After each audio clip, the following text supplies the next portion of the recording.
설교 제목은 다윗의 세 가지 신앙 고백입니다. 결론부터 말씀드리자면요, 우리 모든 성도님들께서도 오늘 본문의 다윗과 같은 세 가지 신앙 고백을 꼭 드릴 수 있기를 바랍니다. 그럼 본문에 나타나 있는 다윗의 세 가지 신앙 고백이 무엇입니까? 자, 23절 말씀을 같이 보시겠습니다. 시편 37편 23절 말씀, 자, 함께 읽으십니다. 여호와께서 사람의 걸음을 정하시고, 아멘. 다윗의 첫 번째 신앙 고백은요, 여호와께서 사람의 걸음을 정하시고 그의 길을 기뻐하신다. 이 고백은 하나님의 절대 주권을 고백하는 것입니다. 하나님의 절대 주권을 고백하는 거예요.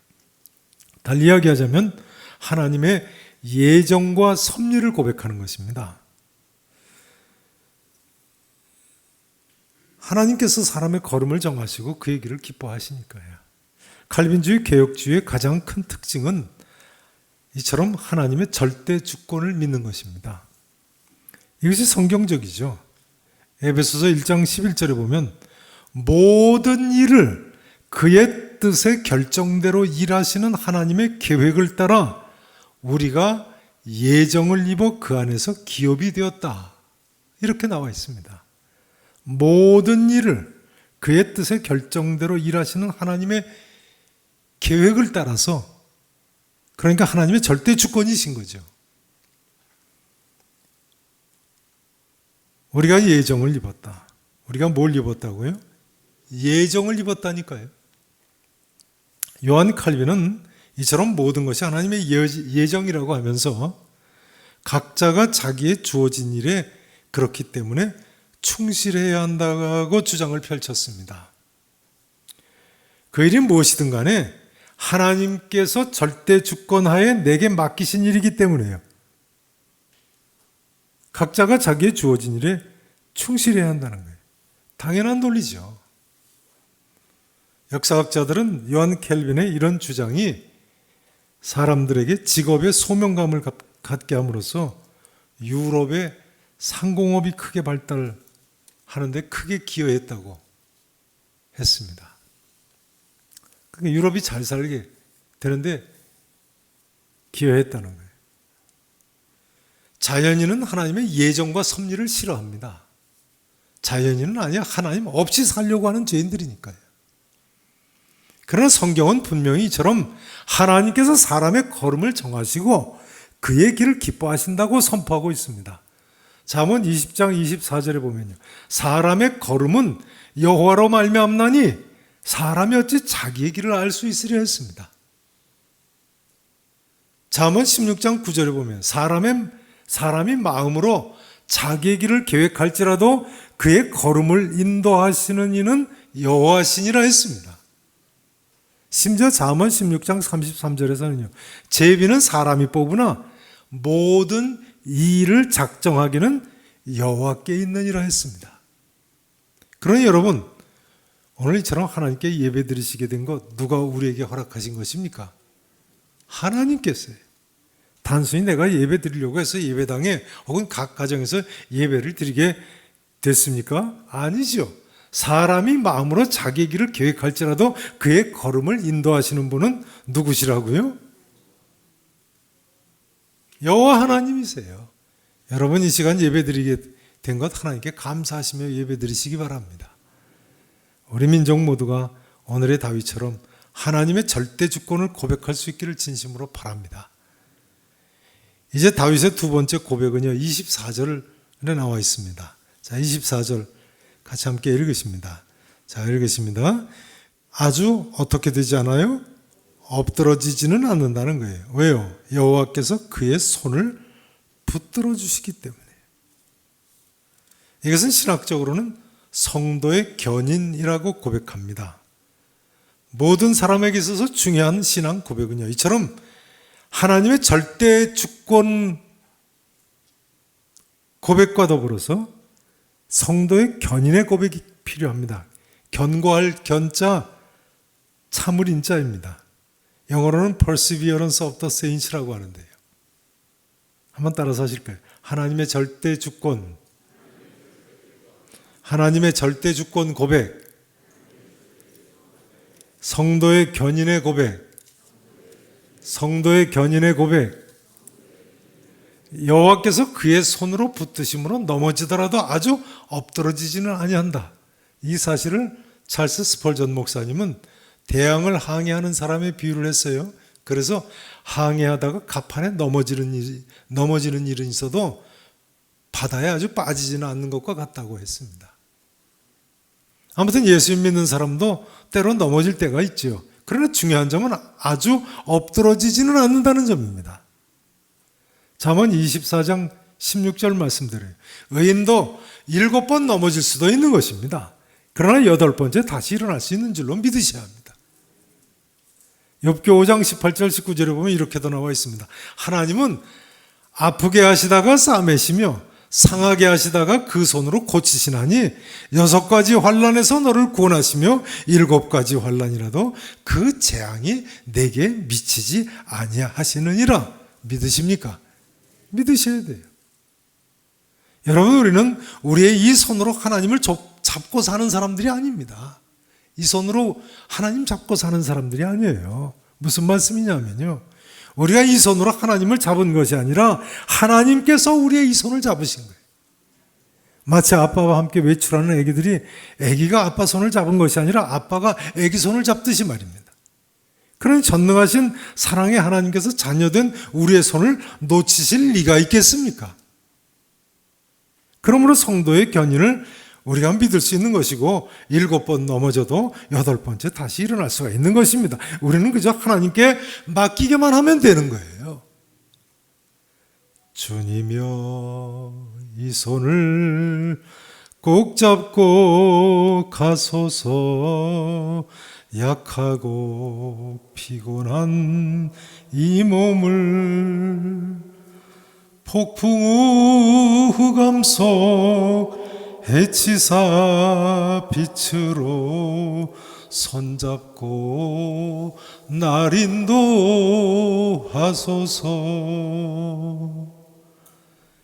인생이 힘들고 고난이 겹칠 때 주님이여 날 도와 주소서.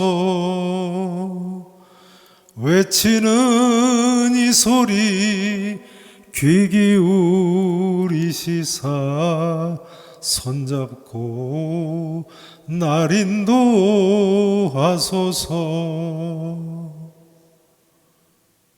복음 찬송 339장이죠.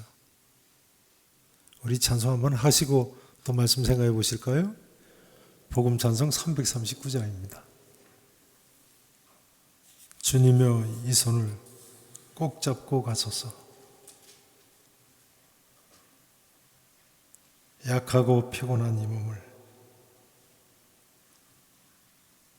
폭풍의 흑암 속 해치사 빛으로 손잡고 날 인도하소서.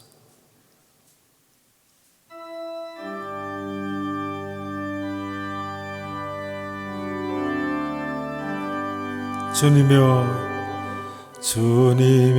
이 손을 꼭 잡고 가소서.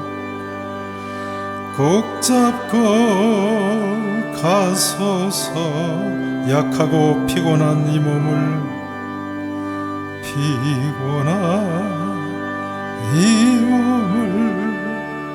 폭풍우 흑암 속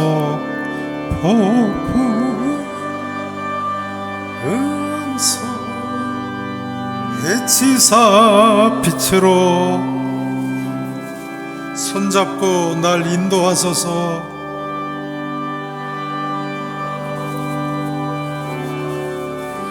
인생이 힘들고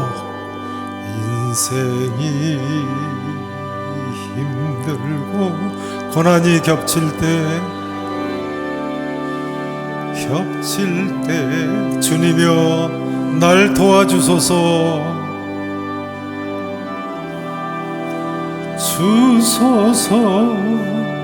외치는 이 소리 귀 기울이시사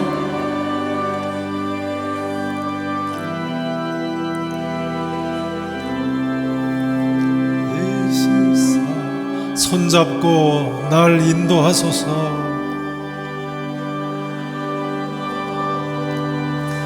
하소서.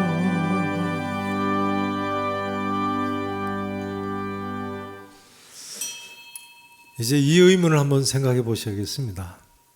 그러면 하나님께서 왜 성도들에게 고난을 허락하시는가 하는 점입니다. 하나님께서 왜 손으로 붙드신 자를 간혹 넘어지게 놔두시는가 하는 점입니다.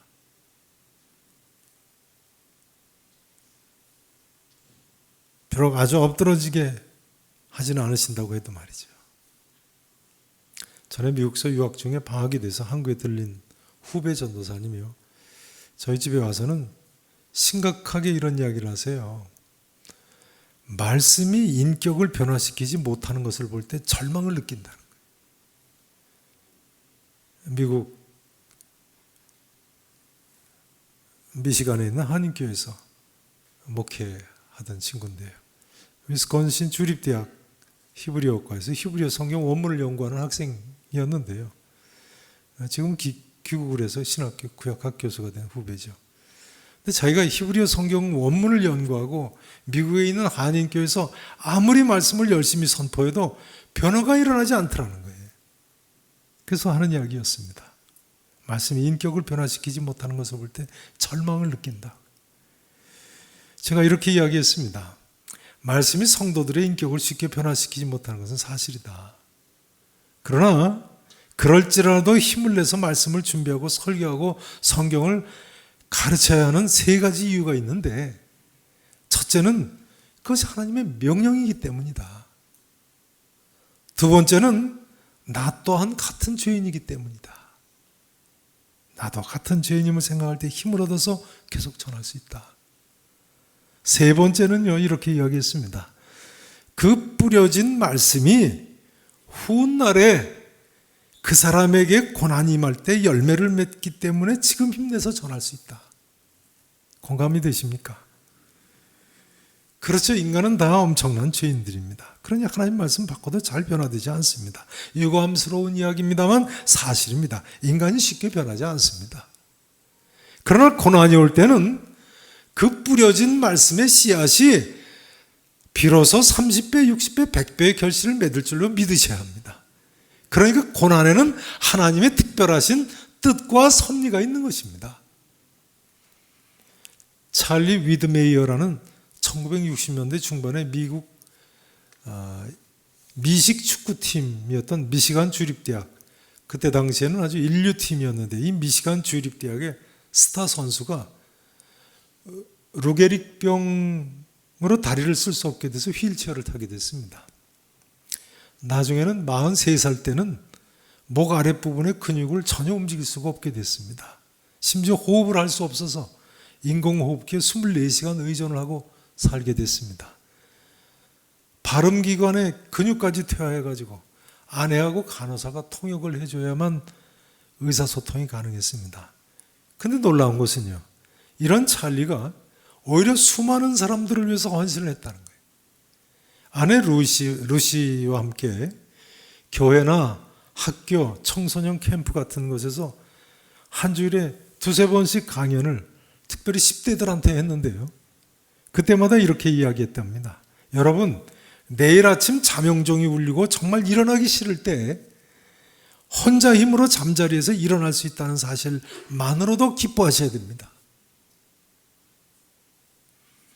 이 찰리의 생애는 영화로까지 만들어졌는데요, 하루는 미국의 유명한 방송 프로그램인 포커스 온 더 패밀리에 출연을 했는데요, 자녀 교육의 세계적인 권위자인 제임스 돕슨 박사가 이렇게 찰리한테 물어봤습니다. 찰리, 당신이 능력 있는 운동선수로서 했던 것보다 병상에서 더 많은 사람들에게 감동을 주고 있다는 사실이 믿어지십니까? 그러니까 찰리가 뭐라고 대답을 했느냐면요, 잘 들어보세요. 이렇게 대답을 했어요. 수년 동안 나는 하나님께 저를 고쳐주세요 라고 기도했습니다. 그러나 지금은 주님, 저를 사용해 주십시오, 이렇게 기도합니다. 수년 동안 나는 하나님께 저를 고쳐주세요라고 기도했습니다. 그러나 지금은 주님 저를 사용해 주십시오라고 기도합니다. 찰리는 65세를 일기로 2010년에 세상을 떠났습니다만 틀림없이 우리 하나님께서는 이 찰리의 이런 기도를 통해서 큰 영광을 받으셨습니다. 여러분, 하나님께서는요, 기적적인 치유의 역사를 통해서도 영광을 받으십니다만 고난 속에서 인내하며 하나님의 뜻을 이루어가는 사람들을 통해서도 큰 영광을 거두십니다. 다시 한번 말씀드리고 싶습니다.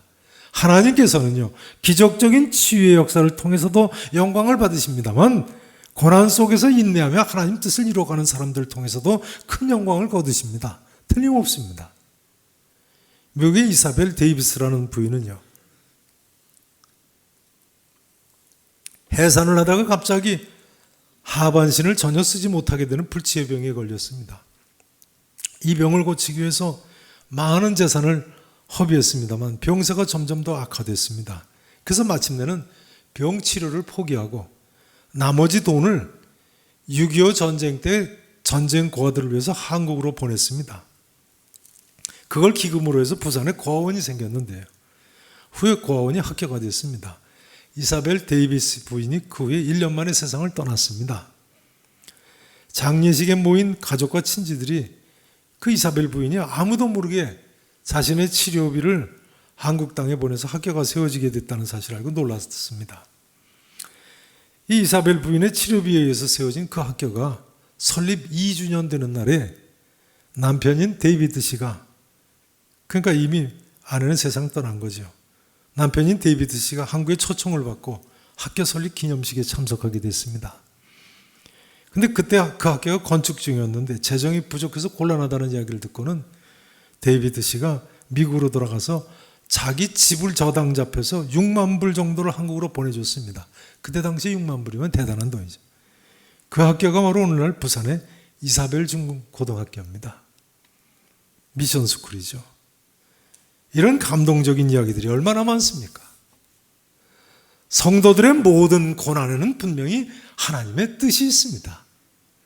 이 진리를 확신하는 사람은요, 제 아무리 큰 고난이 닥친다고 할지라도 서로 그것이 하나님의 징계일지 모른다고 해도 절대로 낙심하거나 좌절하지 않습니다.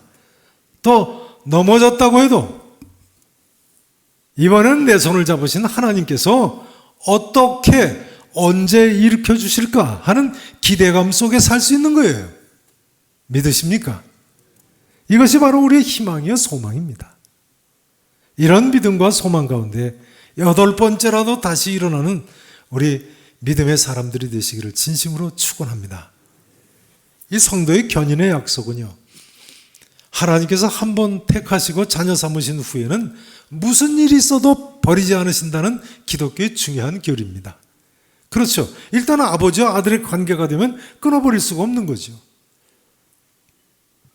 여러분, 하나님 아버지께서는 자기 자녀들을 결단코 버리지 않으시는 신실한 분이십니다.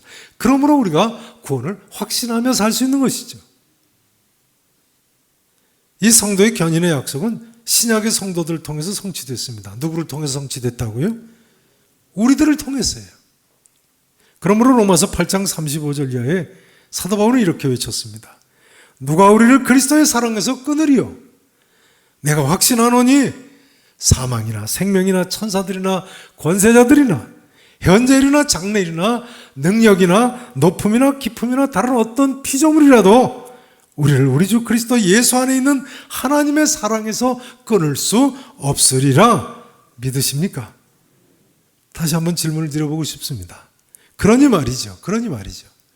예수님을 잘 믿다가 일찍 세상 떠난 성도가 계시다고 해보죠. 이 로마서 8장 말씀에 의하면 저 사람 하나님이 사랑하시는가? 이렇게 의문시할 수 있습니까? 없습니까?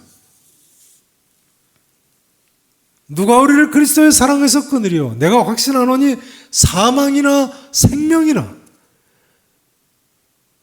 여러 가지를 나열하면서 뭐라고 이야기합니까? 우리를 우리 주 그리스도 예수 안에 있는 하나님의 사랑에서 끊을 수 없으리라. 맨 처음에 들고 있는 것이 사망이군요. 그러니 사망도 우리를 하나님의 사랑에서 끊을 수 없는 거예요. 분명하시죠? 저는요, 우리가 이 다음에 천국에 가면 이 사실을 분명히 확인하게 될 줄로 믿습니다. 성도 여러분, 일평생 구원을 확신하며 이 구원의 확신을 천국을 전하며 사시기를 축원합니다. 이제 다윗의 세 번째 고백은요, 25절에 나와 있습니다. 25절 말씀 같이 함께 읽어보십니다. 함께 읽으십니다. 내가 어려서부터 늙기까지 의인이 버림을 당하거나 그의 자손이 걸식함을 보지 못하였도다. 내가 어려서부터 늙기까지, 그러니까 다윗이 평생 살면서 보니까 이런 말이에요. 다윗이 지금 연세가 많아서 이 시를 쓴 거죠. 내가 평생 살면서 보니까 의인이 버림을 당하거나 그의 자손이 걸식함을 보지 못하였도다. 여러분 진실로 이렇게 생각하십니까? 물론 예수님께서 의를 위하여 박해를 받은 자는 복이 있다고 하셨으니까요, 예외적인 경우는 있을 수 있습니다. 그러나 일반적으로 이렇다는 말씀이에요. 공감하시죠? 26절 말씀해 보시면요, 그는 종일토록 은혜를 베풀고 구워주니, 그러니까 여기 의인은 한마디로 이야기하자면 하나님 뜻대로 사는 사람을 가리킵니다. 다시 이야기하자면 하나님을 경외하고 이웃을 사랑하고 하나님 뜻대로 사는 사람을 가리킵니다. 여러분, 하나님 뜻대로 사는 사람이 이처럼 이 땅에서 복을 받을 줄로 믿으십니까? 의인이 버림을 당하거나 그의 자손이 걸식함을 본 적이 없다니까요. 그의 자손이 복을 받는도다 다윗이 지금 고백하고 있지 않습니까? 예외적인 경우는 있을 수 있습니다만 일반적으로 이야기하자면 하나님 경외하고 이웃 사랑하고 하나님 뜻대로 살면 천국에 갈 뿐만 아니라 이 땅에서도 복 받을 줄로 믿으셔야 합니다. 27절에 보세요. 악에서 떠나 선을 행하라. 그리하면 어떻게 된다고요? 영원히 살리라. 틀림없는 진리입니다. 이거 하나님의 약속 아닙니까? 쉽게 말해서 뭐라고 말씀하셨습니까? 나를 사랑하고 내 계명을 지키는 자에게는 천대까지 은혜를 베푸느니라.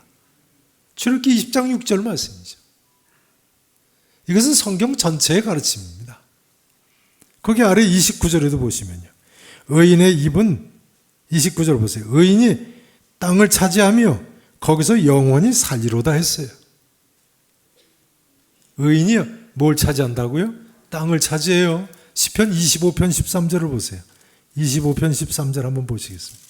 시편 25편 13절.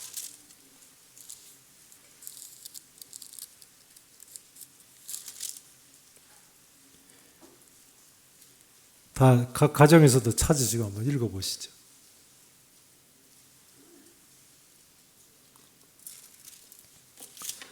그의 영혼은 평안히 살고 그의 자손은 뭘 상속한다고요? 땅을 상속하리로다. 이 그가 누군가요? 바로 그 앞에 보시면 여호와를 뭐 하는 자라고요? 경외하는 자. 그 앞에 9절에 또 25장 9절에 보시면 온유한 자라고도 나와 있어요. 그러니까 마태복음 5장의 산상보훈에서 예수님께서 온유한 자는 복이 있나니 그들이 땅을 기업으로 받을 것이며 하신 말씀이 바로 이 구절을 인용한 말씀이군요.